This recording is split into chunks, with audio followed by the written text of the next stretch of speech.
Eldöntöttem. Ebben a fél évben tanulok. Jó leszek. Nem megyek inni. Még kimondani is szörnyű. Drága Szindó, hallottam egy jó bulit a városban, de nem akarom meghallani, tanulok. Végül is egy sör belefér.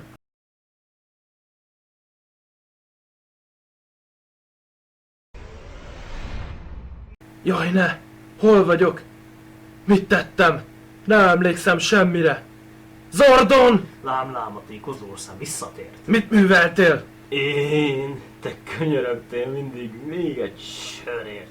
Én csak a kívánságot teljesítettem. Hogy tehetted? Azt tanácsom, dőlj le, kicsit másnaposnak tűnsz. Hogy dőljek le, mikor holnap vizsgázom? Hogy? Dobj be egy szabört, attól jobban leszel. Annyit jelent, szép az élet itt lent. Tiszta élvezet!